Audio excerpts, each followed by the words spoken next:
It's definitely my computer that's acting up. It likes the heat. I don't think it likes being stuck in the garage where it's 100 degrees. But it shouldn't. I don't understand. It's weird. It's taking forever to go live. Like it's not responding. There, I think we're live. Okay, let's do it. We're live. I've been having some issues with my feed. Apparently, it's kind of lagging. Are you guys getting that in the chat? Is my feed kind of stalling out or broken? If you guys could give me a audio check, I'd really appreciate it. Video, AV check, audio and video, because this is driving me nuts. I can't figure out what the hell's going on. Yeah, log on. Leg on me. Okay. Fuck. It's gonna be one of those days. Stalled for a hot minute. What do I do? What do I do? What do I do? Because it's not.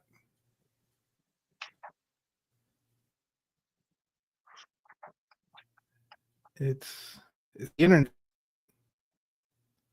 I'm gonna have to. Okay, audio video is good. I think that's what I'm gonna do. I'm gonna jump out real quick, come back in. Don't leave, Nelson. I'm gonna drop off and try to come back in. Okay.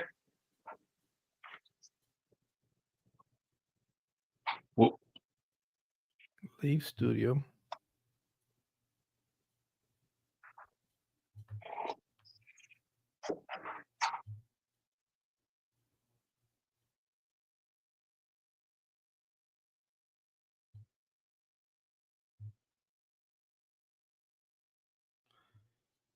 What? What do you mean I can't leave?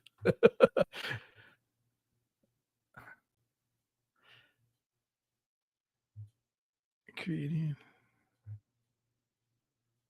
What the hell? This is crazy. Let me do it the old-fashioned way. Back.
All right. Hopefully that's a little bit better. It seems like my computer's. This is not fun. I don't know what's. I might have to have somebody that's a little bit more computer savvy than me take a look at this, because I think the biggest other than to live stream, and the rest of the time it's off. And for some odd reason, it seems like it takes forever to reboot itself up when I go live again. And usually I like to turn it on like an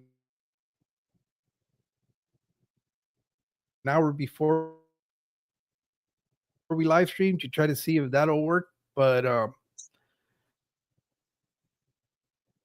I don't think that's helping. The crazy thing is I'm not even in the garage, as you guys can tell. And I'm still having issues. So I don't know. And it's a relatively new computer, but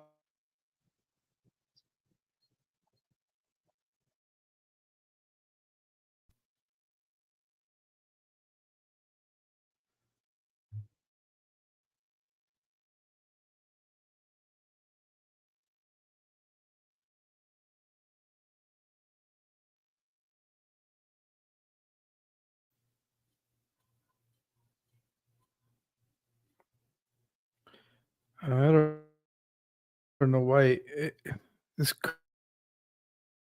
crazy because it's showing that I have a good signal on my computer.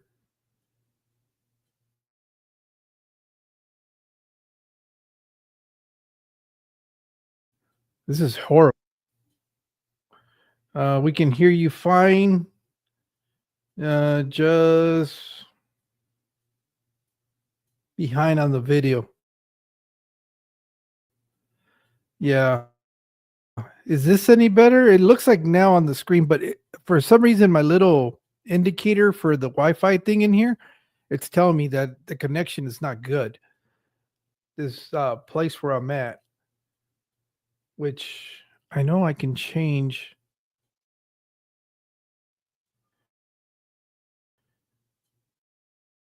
I wish I was more computer savvy. I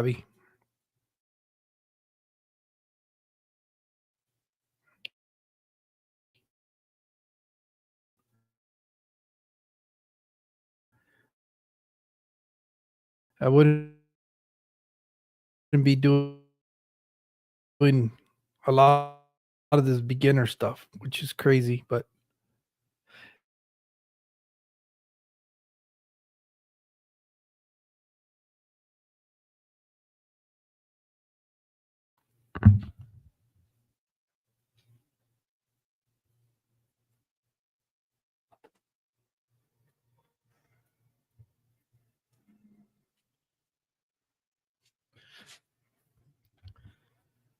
I think I'm gonna have to go to my phone because for some reason, um, it's not it's not doing too well on my Hey Nelson. Hey, Uh, I kicked do myself this. out accidentally. All right, let me do this.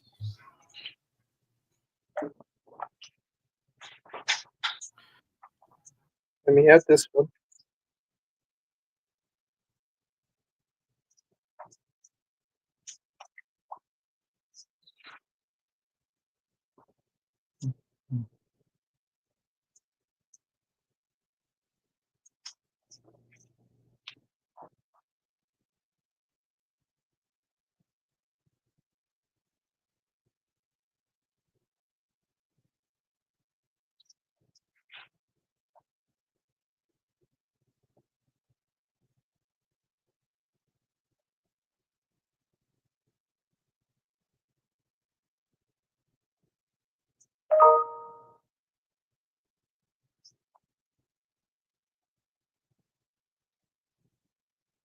Okay, so this is the one I want.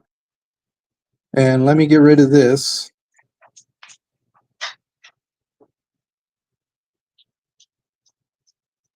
What happens if I... Okay, is that the one that I want? It's still doing that? No, it's a lot better. Okay, The video and the lag is done. all right. Can you guys hear me better?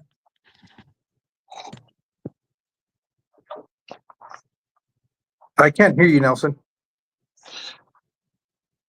Oh, let's see. There. I heard you. You can hear me? Okay. Yeah. Holy smoke, man. This is pathetic. I'm gonna have to. I'm on my phone, and I'm using the cell service because the computer is acting up horrible, and I was starting to really get frustrated. I know the quality is probably going to be a lot worse than if I was doing it on the computer, but we'll we'll work with it. It's more important that we get to hear what you have to tell us than anything else. Let me go close the door for my to the bedroom.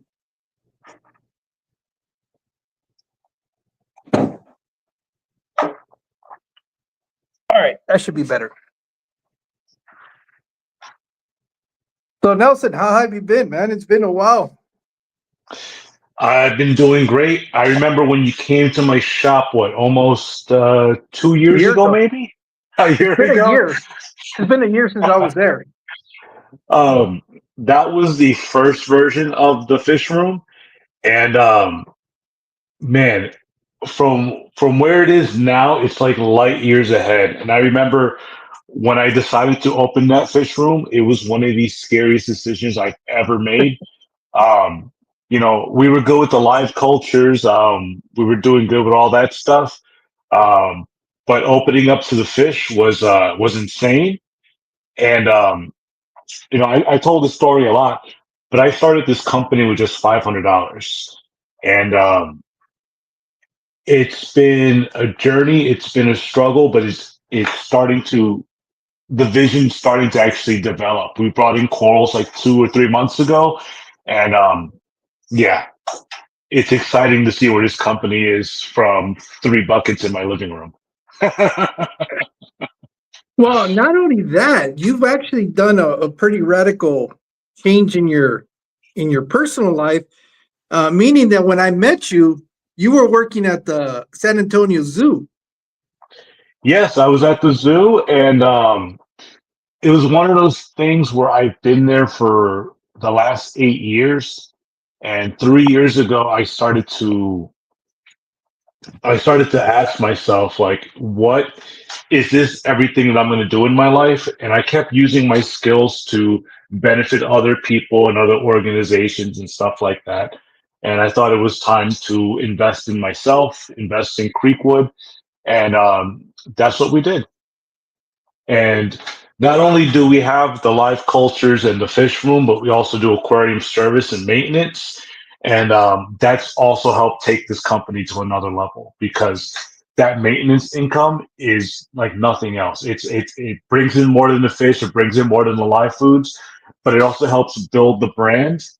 And customers come back and they buy their fish from me, they buy their food supplies and all that stuff. So it has elevated this business to something bigger than I thought.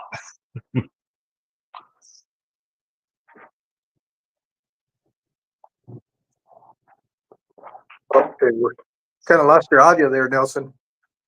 Really? Yeah, there you go. I can hear you now. Okay. Um, hmm. But but yeah. From where I started to where we are now, again, it's amazing to see how this fish room has developed into what it is. And again, I don't know if it got lost in the audio, but doing the aquarium maintenance, the service side of it, it just helps build the brand. And it's cool when I go into a store and someone's like, "Where do I know you from?" I'm like, "I'm the Creekwood guy." And they're like, "Oh man, we've seen you all over the internet." So it's good. It's been a life. It's been a year of change, but it's been a good change. Yeah, yeah. You had gardening. There's a like about a video that's a year old where I got to go to Nelson's little shed. You'll find it. It's called Creekwood Aquatics, and I do a tour of his. But it's probably from what Nelson's telling us, it's probably a lot different. He, one of the biggest things, he didn't have salt water at the time, and he was he was kind of what you had more like live bears and stuff like that, and some discus. I remember that very Yeah. particularly. So I barely had fish back then. But you got me hooked up with Consolidated Fish. Again, as my brand got bigger and bigger, we're able to get bigger vendors. So we have Sea Dwelling Creatures, we have Southland. There's a couple other Nautilus and other companies like that. But yeah, the bigger this company gets, the more people that want to work with you, which is awesome.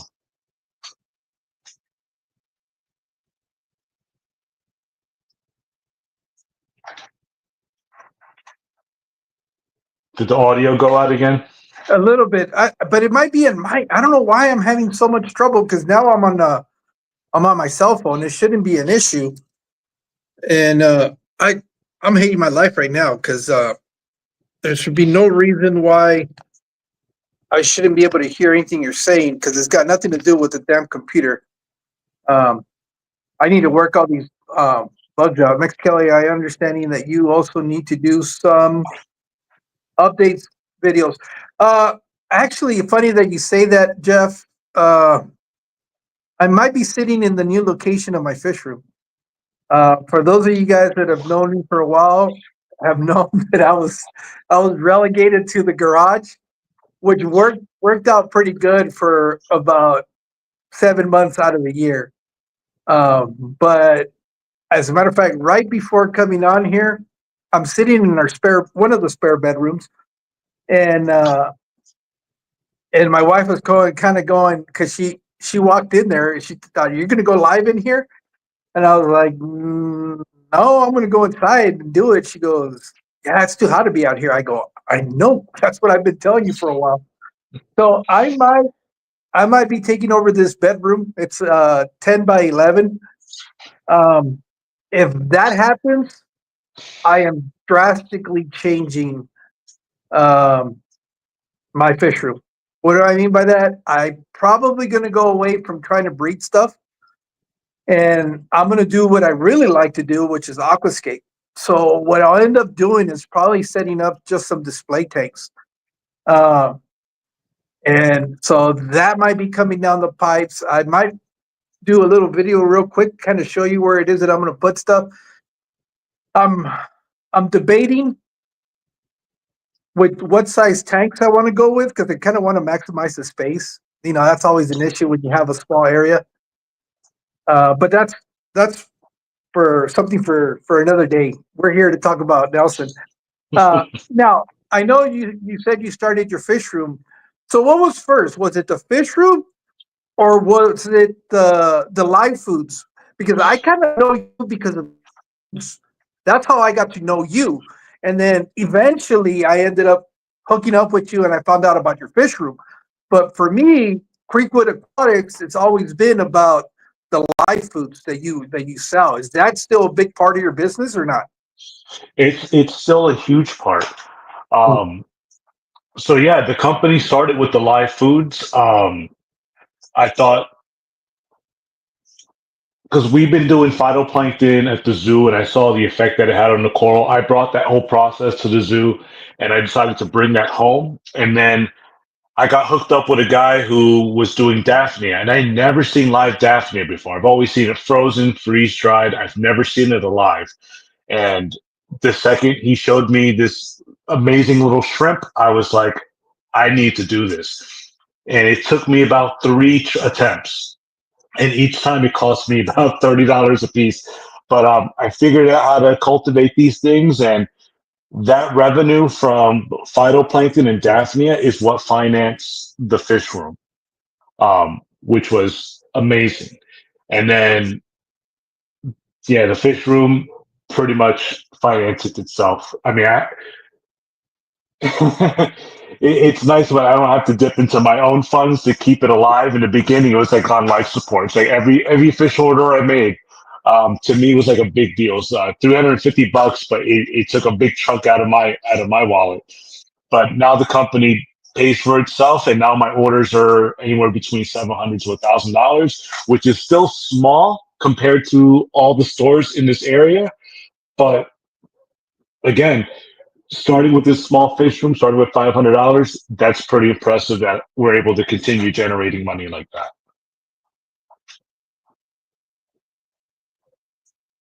Now, is it? I know. What are some of the products that you carry for your live foods? Because I know when I went, you were working on Daphnia. You had some copepods. And you apparently some what you're talking about the plankton. So for people that would be interested in trying to find out what it is that you have for your live food, why don't you talk a little bit about that and what you're doing with it and how people can get a hold of you for that? So you can always go to our website, creekwoodaquatics.com. You can also find us on all social media under the tag Creekwood Aquatics. Um, I'm more active on TikTok because the aquarium community on TikTok is massive and it's great and I love it. But our main cultures are phytoplankton. So we do Tetraselmis and Nanocoropsis. They're great for your reef tanks. We do Daphnia magna, which is my freshwater little shrimp. We do its smaller cousin, the Mona, which is really, really tiny. We do copepods now. We do marine rotifers. Well, we do the L type. They're brackish water. So they live in fresh, but they breed in salt, but they live in both systems. So I use it for feeding my baby betas and I use it for feeding my reef tanks. And the goal was to every quarter try to bring on a new culture. I did vinegar eels for a while. That got really stinky, and I stopped doing it. I didn't enjoy it. I have a source for microworms, so we might start microworms soon. And we are also thinking about expanding onto bugs too. So I started cultivating what are they? The the little roly polies, the anthropods or whatever. My neighbor, yeah, he set me up with king pandas, and then I started doing springtail cultures. So we're gonna bring that soon, and we're gonna see. Um, One thing about me is I don't like to stand still. I always need to do something. I always have to push myself further. So continuing to add live cultures is going to be something we're always going to do. And now that we're moving on to more terrestrial things, I want to see where that's going to go too. Yeah, somebody's made the same comment that I was meaning to tell you because you said you didn't like vinegar eels because they smelled, and you're talking about doing microworms. That's even worse. Probably. Vinegar eels to me don't even have remotely a problem with smell, but microworms. What was it? There's microworms, brindle worms, and all that other stuff. Because Yeah. the media decomposes, so you're going to have that decomposition smell, and that's going to be the issue. I was doing it for. Don't get me wrong. When you're trying to breed fish, it's probably the best stuff that you can have, but it was not a good combination. For in the winter, it was okay. I was doing fine. My cultures were thriving. They were doing everything they're supposed to be doing. You just gotta. There's maintenance required with them if you don't want them to get all stinky and stuff. The problem was when it got hot, and there was no way in hell I was gonna be able to keep those indoors because my wife was like, nope. So keeping them out in the garage in the high temperature, that was a total fail. I ended up with I don't know how I ended up with maggots, and they overtook the maggots and mites overtook the colony, and which was not an issue when it was cool. And as a matter of fact, I was actually if you're gonna breed and you live in an area where you have tempered climate, it's not too hot, and you're outdoors or like in the garage, like I would recommend doing the live foods. But anything you got to bring indoors, unless you have like a dedicated refrigerator for it, you're not your partner or your spouse or whoever lives with you not going to be a happy camper unless they're also into the hobby and they understand that's kind of the deal with having live foods. Yeah, I think my biggest problem was with the vinegar eels. they were too easy. So I had my main culture was about a gallon, and then I started making little tiny backup colonies, but I would forget where I would put them. And my wife would be cleaning on top of the fridge, and she's like, "What is this?" And I was like, "They're worms." She goes, "Get them out of here." Yeah. Yeah, so that was the one thing. Vinegar eels were the ones that actually did okay during the summer, and it wasn't too bad. The smell is not nowhere near comparable to microworms. And I tried doing the mashed potato media, and yeah, it doesn't smell as bad, but it's just I was just having all sorts of issues at the end during the summer. Heat does not is not good for anything. It's not good for electronics. As you guys were witnessing, all the trouble I was having with my computer. It's not good for the fish. It's not good for foods. It's not good in general. I mean, excessive heat. Normal, like if we were like 90 degrees or lower, that would be like perfect. But when it's 114 outside and and the cool off is 100 degrees, yeah, that's just it's not meant for that. So I'm kind of excited at the fact that I'm going to be able to move in here. It's just I got to really now. I've actually got to put pen to paper and really figure out what I'm going to do because it's got to look good. It's in the house now. It changes everything.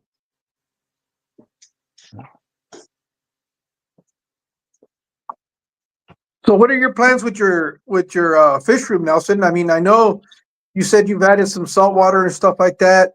Um, I don't I know I've seen you do updates or walk arounds your fish room on TikTok. Are you doing anything at all with your YouTube channel?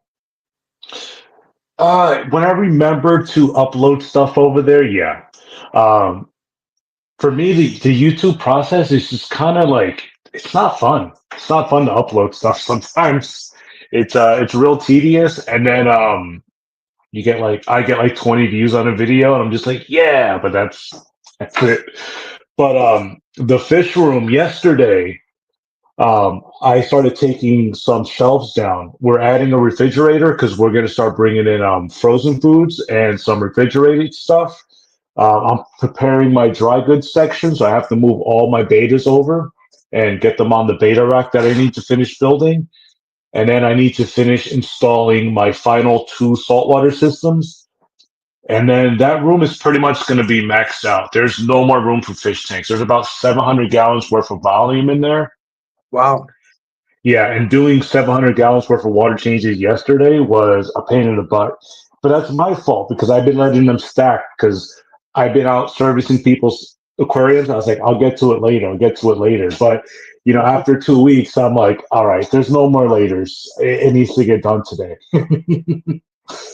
But hopefully, I do have a customer who's really nice, comes by every month, has always asked me about potential work. And I'm at the point where I might be able to bring them on part time and have them take care of water changes and feeding and maybe managing some of the cultures. And we see where we go from there. But it'll be nice to have a little bit of extra help. I tell everyone I'm the owner of Creekwood Aquatics. I'm also the janitor. I'm HR. I'm the finance guy. I'm the landscaping, everything. But it'll be nice to kind of spread some of that out. Yeah, I was gonna ask. So that means because I remember when I went to your shed, all the tanks were up against the wall. Did you end up putting tanks in the middle of the room also? No, I tried that and it was too cramped, but where I had all the pegboard, we moved the saltwater systems up against there. So now it's like a big C. When you come in, you're just wrapped with tanks. I might be able to clear up a little bit more space when I get rid of the little air conditioner and when I get a split unit put in. Um, and then I'll be able to get that thing off the floor. My biggest concerns are extreme weather events in that room, and it's something that still makes me nervous. Um, so all my tanks, besides the marine system, run off of sponge filters. I have two giant air pumps runs that entire room. Um, I'm worried the event of like inclement weather, we lose power for a prolonged period of time. What am I going to do to preserve the fish? And what am I going to do this winter? Because last winter was rough. I had to get a couple space heaters to kind of keep that room up in the 80s. Um, but I need a more long term solution than buying a bunch of space heaters. So if I get that split unit, I should be able to maintain. So my goals are split unit and generator to keep that room running. Now I There's know a when lot. I know a while back before when you were doing more stuff on YouTube channel, you also had a very similar live stream to what I'm doing, where you were bringing on guests and stuff like that. Is that something that you've thought about revisiting, or that was kind of like a one and done? It's something that I always wanted to get back into, but I keep coming up with new ideas that I want to do. I have two series that I'm currently trying to work on. It's called Building a Better Aquarist, where we go step by step through different processes in the aquarium. And then the other one's Building a Better Fish Tank, where if I can get one of my service clients to agree to, I can start filming from day one when we get there, the tank and the condition that is in, recommended upgrades, and slowly build that system to what it should truly be. Um, but there's just not enough hours in the day. But yeah, I do want to bring back my podcast. I want to work on those two series, um, but I need Creekwood Aquatics to become more self-sufficient and kind of hire people, take care of some stuff, and then I'll be able to kind of branch off and do other things. Yeah, and the one thing that I find pretty perplexing, with you guys out there in San Antonio, is because you guys have so many hobbyists out there.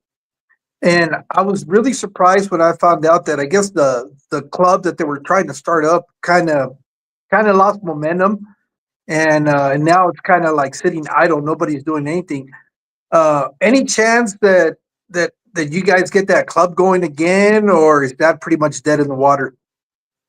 I think it's still there. It's just right now everyone's trying to figure out where exactly to move on from from there. But I mean, the great thing about San Antonio, which when I was in New Jersey, there was a small aquarium community.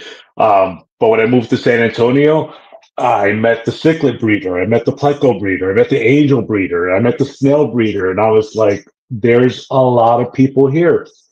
And the thing is, we all work together. We're kind of a network. So even though we're selling similar products, we don't step on each other's toes that much. And if I need to fill something in my shop, I can always just call my buddy Juan. I can get some plecos, I can get some light bearers, I can reach out to someone else, get some shrimps. And as long as stuff's moving, as long as everyone's making money, as long as the community's healthy, everybody's happy. Um, but yeah, we are.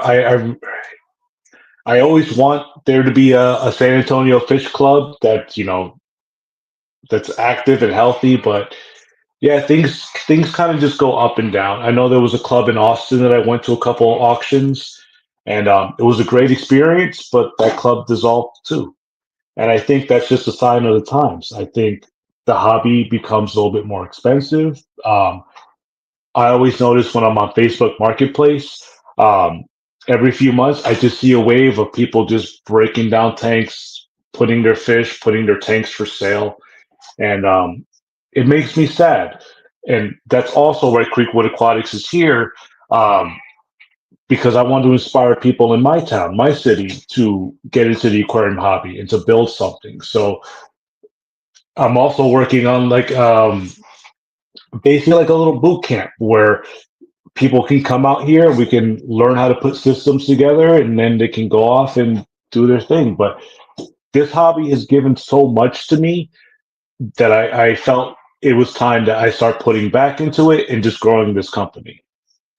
Yeah, one of the trends, or one of the things that I've been seeing, and just talking to different groups, I know in Phoenix they have some formal clubs, but there was somebody else that was trying to do like quarterly or no, she was trying to do it every month, but I think that's kind of redundant. Where they would do like swaps, kind of like a swap. And what it was trying to bring people that are reading at home or have a real small business, give them a platform where they can all come together and sell. And I had interviewed JT a couple of weeks back, and he's thinking about doing something very similar there in San Antonio.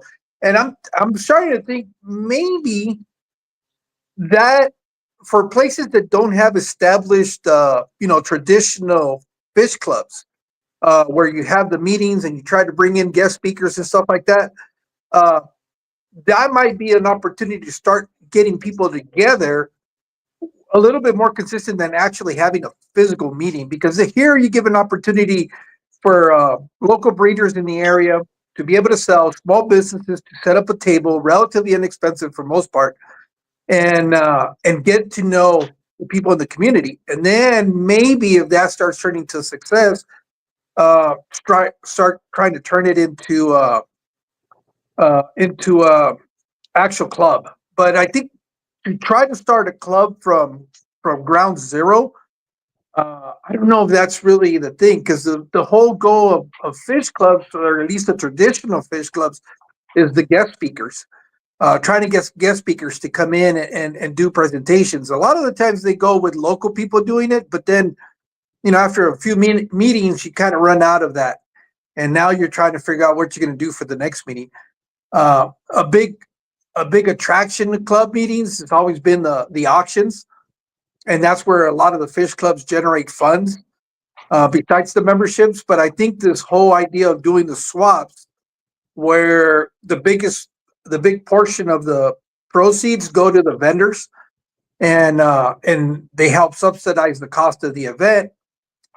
I think that's a good, to me, that seems like a good idea for places that don't have an established fish club, and can potentially, be the roots to set something up where now you have a common number of people coming in. But I know people have tried doing like a monthly thing, but that, I think monthly is too often. I'm more of a quarterly person. Every 3 months. If you were to do it every 3 months, I think you would have much more success, because it gives time in between events to be able to grow them out. Even if you only do a biannual, you do 2 big shows, that seems a little bit more reasonable. People start looking forward to it.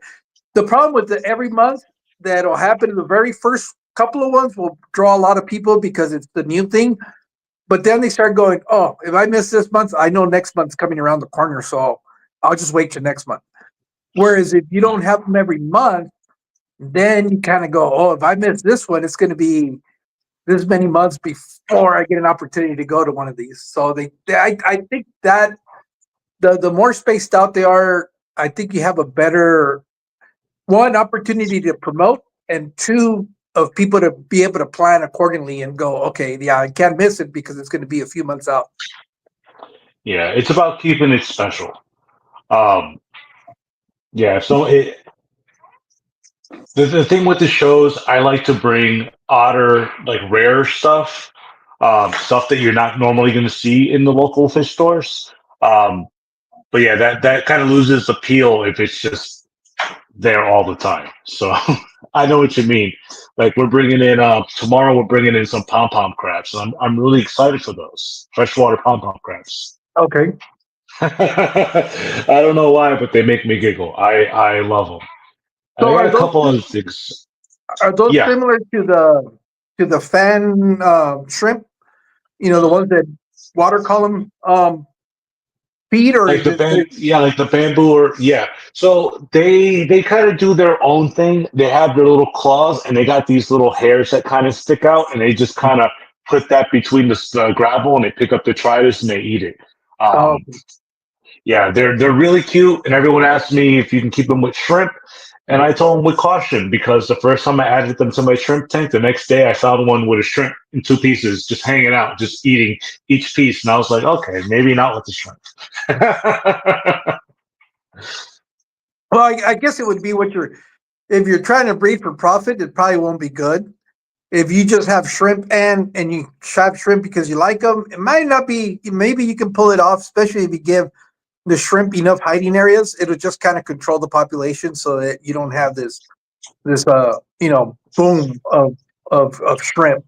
So I guess it would be more dependent on what their goal is with the shrimp. But I've kept shrimp with all my aquariums, and obviously the ones with the bigger fish that could potentially eat them, the numbers are not exaggerated, but they still cohabitate.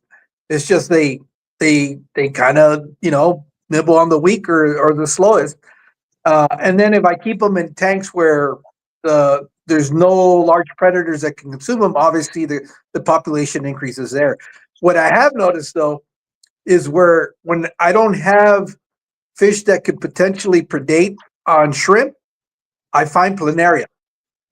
And in colonies where there is fish, especially like corridoras, if I have corridoras, I don't have an issue with planaria because they'll eat them.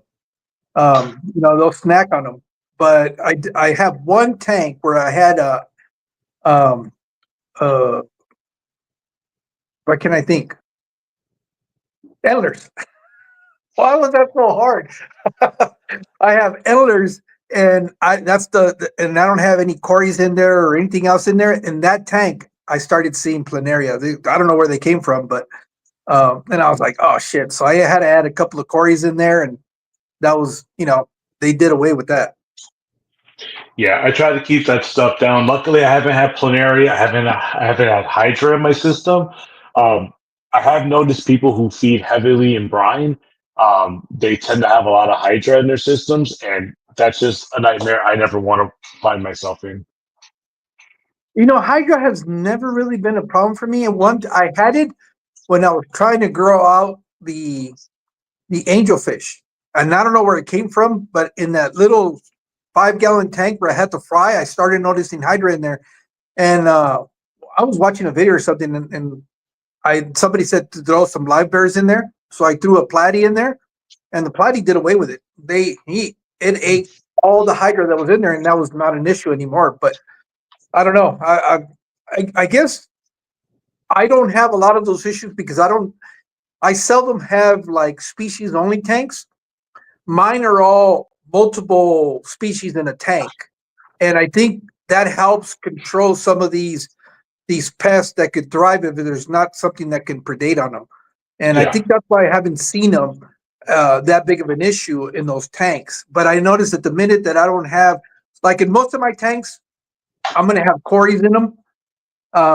Even if it's just 2 or 3 cories in them, I have cories, and I noticed that I don't have a lot of those issues. The ones where I was trying to breed, like my cherry barbs, where I didn't want them to be able to eat on like egg scatters where they drop eggs. So I got rid of all the cories from those tanks. Well, now the other day I started noticing that those tanks, I'm starting to see a little bit of planaria in there, and I'm going, oh shit. And that's because there's nothing there to eat them. I know yo-yo loaches used to love that stuff too. I mean, when I used to have I got yo-yo loaches initially because I was having trouble with leeches, and those were disgusting.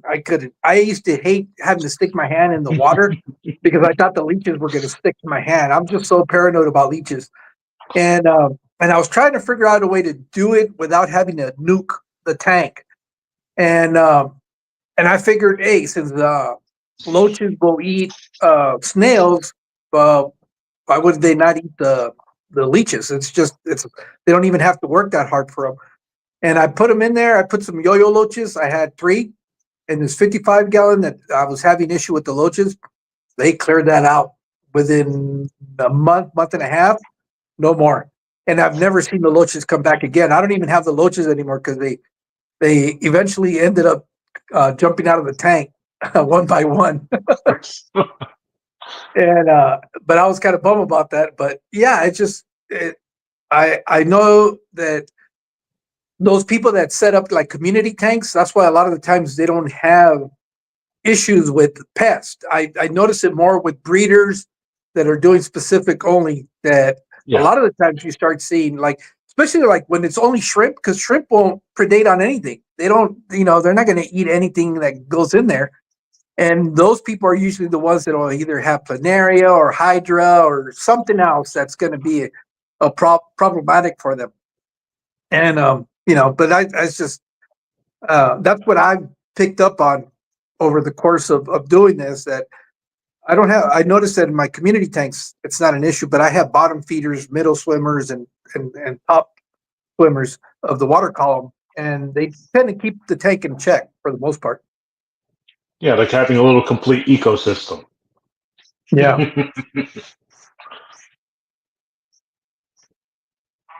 Yeah. So I know that you attend some of the local events. How many events have you done that where you could go and set up shop? And are you looking at doing some before the end of the year that you've got planned on doing that you might want to talk about so that people in the area might find you? So we've done a lot. My first year running the fish room, I did 2 shows. I did Austin, I did the one in Houston, Aquarium Nation. My goal this year was to do 5, and I've done more than 5, and I'm going to continue. So anytime that there's a local show, I'm going to be there. I do have plans to eventually take this show on the road and kind of do the whole circuit. But it's going to take a lot of planning, a lot of money, and a lot of travel. But yeah, I just want to continue to grow this company. I know we have a good product. I know we have good fish, and we have a good message. So um, hopefully soon I'll be able to do shows in Arizona, New Mexico, wherever they pop up. There was one that popped up in my hometown in New Jersey, um, and I was seriously thinking about packing up a few boxes, shipping them through the airlines, and just meeting them in New Jersey. But yeah, things didn't line up. The stars didn't align. But yeah, I'm kind of hoping to pick that up. But other than Aquapalooza, that's July 27th in Shirts. Um, I'm not sure when the next show is, but anytime that there is, I post it on my Facebook. So if you guys are interested, check out our Facebook feed and you'll see any events that we're doing. Yeah, I know Dallas has a couple of club events that they do every year, and I think that's one of the ones you attended because I remember Eddie from Vibes Aquatics was filming the event, and I saw you in that video. Yeah. Do you travel at all to Houston and do any of the events out there? Or? So that's what I need to start doing. But yeah, I did the one big show, the Aquarium Nation event. Okay. Yeah, I did that for the last 2 years. I'm kind of hoping it happens again this year because that is a great show to make a nice chunk of change and go home with that. It's a really nice show. How's the turnout for that? Because I know this was only the second year. Was there an increase in amount of attendance and vendors, or did you see it as a down year? I feel like it was about the same. There was more vendors. They had some of the big brands were there. But I feel like it was the same turnout, but it's a newer show. But we got a ton of positive feedback. We met a lot of cool friends over there, and we sold a lot of products. So let's do it again. But this time I'll be in the reef section and I'll be in the freshwater section if that is the case. Now you're selling corals now too, besides fish? Yes. Yeah, we my shop right now we have over 100 corals in stock, and we're gonna start fragging. I always keep telling people about the other side of the shed that's just kind of no man's land. But the final idea for that room is going to be a coral aquaculture lab. It's going to be where I do my phytoplankton, copepods, and dry goods on that side. Just to continue doing these projects. All right, and if people were interested in looking at the fish and the corals and all that stuff, are you posting that stuff up on your website, or do they have to reach out to you, or how do they know what you got and be able to look at it? So one thing I need to get back to is maintaining my stock list. But usually I do a new stock list. I post it on Facebook and Instagram every week, just to show what's still in stock. Every time I get a new order, I always do the unboxing video because I enjoy them. They're for me and for my record. Because while I'm going through the video, I was like, you know what? I ordered 2 hawkfish. I only unpacked one, and I have it on video. Um, but yeah, we do the unboxing, and then all my listings are on the website. So if there's anything that you're curious about, you can always go to creekwoodaquatics.com, go to the shop button, and you can see what's currently in the systems. And then for corals, we have a what you see is what you get section. And then we also have the mystery bundle pack, 6 corals, $200, shipping's included, and everything's handpicked by me. So we always make sure we send the best pieces that best represent the company. So I'm not going to send you a coral with a dying head or big missing parts of it because it wouldn't represent the brand, the company. Now, for the corals, the mystery pack, are you gauging it based on experience from the buyer? Are you asking them, are you a beginner? Are you intermediate? Or are you an expert or, experience? The expert's not necessarily the right word, but experience. Because I'm assuming if somebody has time in corals, they probably don't want to get like the very basic stuff. They would like to be able to get something that's a little bit more advanced. Are you doing something like that for the mystery boxes, or is it just a mystery box So series?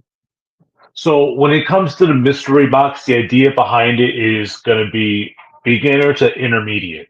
Okay. Because yes, if an advanced aquarist wants a certain specimen, a certain piece, they're going to ask for it. They're going to ask for my New York Six torch. They're going to ask for my big colony or the big Fabias. But the frag packs they're supposed to be fun, and they're supposed to be just cool, unique pieces that you can add to your system, you can take care of, you can grow, and that's what I like about frags because it gives you an opportunity to kind of test the waters before you go all in.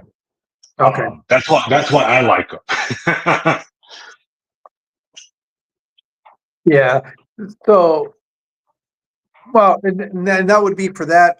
The reason I'm even asking this because lately I've kind of been toying with the idea of maybe dipping into the saltwater. I was originally thinking about doing this 90-gallon hexagon tank, but the more the more research I do and the more that I look into it, I don't know if that's the ideal tank size to do that in. Just because being able to do maintenance on it is going to be a pain in the butt because it's like 36 inches tall and it's only got a 4 by 12 inch opening on the top of that tank. And so trying to periodically get in there and do cleaning and stuff like that, I think it's going to be more trouble than what it's worth. So I got to reassess that, and I don't know if I'm gonna go into it. And I know you had talked about doing a mystery pack and stuff like that, but that's what because I for somebody that's not coming in that's has no knowledge of whatsoever of corals. Um, how difficult are they? I mean, if you get like a beginner pack, because here's the other thing too. There's certain corals where you got to be careful because if you touch them, they could be venomous and they could, cause problems. Is how do you find that out as a beginner? Which are the corals you want to stay away from? Let's say that I wanted to start a saltwater tank. What recommendations would you have for me as far as being able to use? What corals would you recommend that would withstand the cycling and the lack of knowledge from a beginner? So my favorite corals that every time someone comes into my shop and they're interested in the corals, I always ask what level they are, if they're beginner or have they been doing it. If you're a beginner, I always recommend Blastos and Duncans. I think those 2 corals are indestructible as long as you give them water, light, and food. They tend to grow. And I have Duncans in all different stages. So I show people, I'll bring a single frag and I'll say, this is just one head. $25 is what I charge for a small head. And then I'll show them the slightly bigger piece where it's starting to sprout. So this guy has like 7 heads around his one head. And I was like, he's only been here a few weeks longer than these other pieces. And then I have my big, massive colony. And I'm going to go off on a little tangent, but the reason why I love Dunkins and Blastos so much is I think they're beginner friendly and they're easy to share because they're so branchy that once they get big enough, you can snap them and you can trade them with other coral keepers for more exotic corals. You could bring them into shops. You can trade them for credit. So they're just really good pieces for fragging and for sharing, and they're basically indestructible. Again, water, good flow, good food, water change. You got it. Yeah, that was the other thing Oh, is because I was watching. I've been going down that rabbit hole and watching all the videos. I used to not watch anything that was saltwater related until recently. Well, I had to drive from San Antonio back to Arizona. So guess what I did that whole 16-hour drive? I was watching nothing but videos about beginner, cycling and all that stuff. But there's some corals that they say that will overtake the tank because they grow so quick. And I've always wondered how do you prune these? Is it like a regular plant? You just take scissors and start hacking away, or is there a special technique when it? Because I didn't see anybody explaining how to trim or how to maintain a saltwater tank. At least in the videos that I watched, I didn't come across any of that. They just kept saying that if you're not careful, they'll outgrow and outcompete all the other corals. And I'm thinking, well, how do you prune them back? so here's the thing about corals that people don't want to talk about or don't want to acknowledge. But it's just like having a garden, and you can plant your garden. You have to pre-plant it. You have to know where things are going to go. You don't want certain things touching, um, but you also have to maintain. And sometimes these coral colonies will grow and they will start to touch each other and they'll start to sting and stuff will start to die. And it's your job to frag it. So once you have these pieces that are starting to get so big before they become unmanageable, you go in there, you pull the rock, you take a chisel, you just kind of break that piece off, or you get coral clippers, bone clippers, and you clip the stuff, and you just create a nice space between your corals. All those frags again, you can either glue onto other plugs, you can grow them out, or you can again trade with friends. Um, there are some corals like pulsing xenia, beautiful coral. It is like a weed. It'll take over everything. So corals are always at war with each other. They want all the space, they want all the light, they want all the resources. So their only defense is to get as big as they can and outcompete everyone else around them. So like the pulsing xenia will grow over the other corals and choke them out. So I always tell people when you do pulsing xenia, find a nice little rock, place them on there, and when they start to grow, just peel. Just take an old knife, an X-Acto blade, and just kind of chop that flesh, peel that off, and just keep your colony small. Um, but yeah, they all want to outcompete. So it's important that you prune and you kind of push everything back, and you keep nice space and nice little divides for your coral. As painful as it is, sometimes you got to get rid of some of it. So okay, so are corals animals or plants? They are animals. Okay. They are animals. They eat, they breathe, what's cool is that when a coral's actually born, when it actually goes through sexual reproduction, it starts off as a little larva, and there's video clips of these little larvae, and they move around the aquarium, and they're constantly testing pieces of gravel, so they'll kind of push. They'll see where its stable point is. They'll climb and they'll latch, and then they'll morph into a little coral. But yeah, they are living animals, and they're all individuals. So, like when you look at a plug of polyps, you see all those heads, they're all individual animals. When you look at a piece of polyp and it has a bunch of little spots on it, those are all individual animals living together as a colony. Mm. So is that why you don't see videos of people chopping them up because it's a living animal and they feel that's too cruel? Or Oh no, no, we chop them up all the time. Yeah, it's called fragging, and it's a form of asexual reproduction. Corals do it in the wild anyway.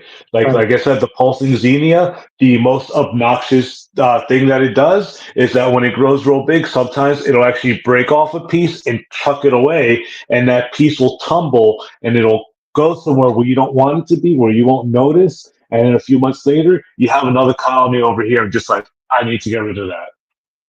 But Yeah, 'cause yeah, I but think I've had friends that had them that even here locally they've always tried to convince me to go to saltwater, but I always keep refusing. But he was telling me that he had some corals that would walk and they would get into his wave maker and end up dying there. So do all corals walk away, or because since you're saying they're animals, or is there some specific ones that do that? Um, how do you know what you're getting? so the biggest problem is with the anemones, especially Oh, bubble tip anemones. They're basically just a jellyfish. They're an upside down jellyfish that adheres to the bottom. But no okay. matter where you put a bubble tip anemone, it will move. That's just their nature. They're super annoying. But yeah, I put them in a corner where they have good light, good flow. I feed them. I think they're going to be happy. And then the next morning, they're on the other side of my tank, stinging stuff and getting in the way. Um, some corals do really good, like any type of maxi mini carpet, or what are the other ones? Uh, the carpet anemones or the rock flowers. Once you put those guys in place, they stay there. It's just the bubble tips have a nasty tendency to just kind of explore. And Mm. sometimes they'll go behind a rock and they can't come out and they just turn white and they die back there. But Yeah, they and I was also going don't have a to say, friend. how often does it happen where, because since they're animals, if something dies in there and they foul up the water, is that like a common occurrence with corals? Or It is, and especially now that we have 100 corals in our little frag rack, every day I go there and I try to get eyes on them. And if I see someone who's not looking so good, like I see flesh receding, if I see white bone, we pull those out. We'll dip them in iodine, and then we'll pop them on a separate rack, and we'll kind of baby them. But yeah, once I see a piece that's just like started to go necrotic, there's no saving it, we just call that piece. So yeah, if you're starting to lose a bunch of flesh and discolor, you just get pulled out and just get tossed, because stuff like that is what leads to disease spreading to the rest of the system. So yeah, sometimes yeah, you do come across a coral that's not doing so good, and sometimes you have to make that call and just say goodbye. well, Nelson, is there anything else that you want to talk about your business that we haven't touched on that you want to share with the people? Well, no, just check out Creekwood Aquatics, check out our social media, check out our websites. Um, I like to answer questions about people's aquariums. So if there's anything you have questions about, you want to know, you can always send us an email through any of our social media. Send us a message. I like to talk about fish tanks. So the best way to get a hold of you would be what? At creekwoodaquatics.com, because there it'll take you to Facebook, Instagram, TikTok, or it'll take you directly to the email sales@creekwoodaquatics.com. All those go to me. There's no AI bot that runs my website. But my favorite thing is when someone messages me on my messenger and they say human, and I say I am human. Talk to me. Well, Nelson, well, thank you so much for coming up here. I know this is well overdue. I'm glad that we finally were able to come together for this. I wish I was doing it on my computer instead of having to do it on my phone, because it doesn't allow me to really see what's going on in the chat. It's kind of harder to see it this way. But hopefully later down the road, if there's any changes or any new things that you want to talk about, make sure you let me know. We'll definitely come back up here and talk about it. If there's I don't know how, the problem is people don't know me for talking about saltwater, and I don't know how many people are interested in that. But if people are interested to talk a little bit more about saltwater, and if you want to come on and do a little bit more specific topic on that, that'll be great. Uh, if that's something you guys are interested in, please leave it in the comments that you like to have a more dedicated saltwater topic, and we could do that, because I know most of my stuff has been dealing with freshwater, because that's what I know. And I know a lot of people have both freshwater and saltwater. I'm kind of one of the oddballs that doesn't have both or never really dwelled into the other. But like I said, now that I'm intrigued, I'm trying to learn more. So I don't know if that's something you guys would love to have a topic on that. Let me know, and I'm pretty sure Nelson would be more than happy to come on and talk about that a little bit more.